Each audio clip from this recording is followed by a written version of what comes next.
At 3:30, we've got one of four 3:30 starts. All of them have ranked teams playing in them, so it's an exciting one. But we got an important game. We got Iowa, who's 3-1, traveling number 3 Ohio State, who's 4-0. Ohio State favored by 19.5 on CBS. Cade McNamara has gone 64 102, thrown for 588 yards, 3 touchdowns, 2 interceptions.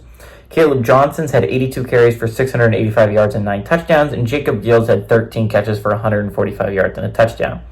Will Howard has gone 72 105, thrown for 1,039 yards, 8 touchdowns, 2 interceptions. Quinton Judkins on the ground has had 47 carries for 390 yards and 5 touchdowns, and Jeremiah Smith had 19 catches for 364 yards and 5 touchdowns. Ohio State is 47-15 all time against Iowa. Last game did go to Ohio State in 2022, and Ohio State has won 13 of the last 15 times these two teams have played. Iowa has not gone on the road and beaten Ohio State since 1991.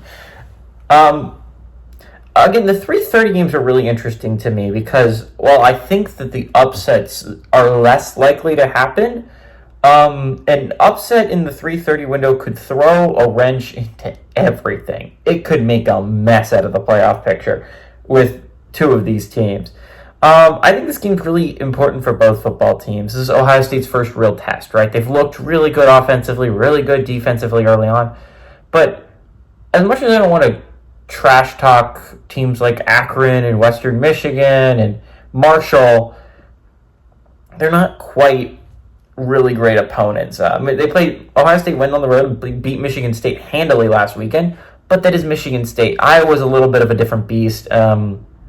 Iowa's an actual good football team, and they're a competent football team, and they're typically pretty solid defensively. I think if you're Ohio State, the number one issue is Caleb Johnson, right? I think Ashton Jeanty gets a lot of attention. I mean, he 100% deserves it. He's probably the best player in college football right now. But Caleb Johnson has the second most rushing yards in college football right now. He has 685 through 4 games. It has been impressive what he has done so far this season. Caleb Johnson is Iowa's offense. If they're going to beat Ohio State, he gets to play really well. Ohio State's an interesting team because, again, they haven't really faced anyone. I don't know how good they are yet. This is their first real test. They're going to go through it in these next couple weeks. They go to Eugene, Oregon next week in an absolutely massive matchup between those two teams. I could see Ohio State starting a little bit slow. They've started slow in a couple of their games.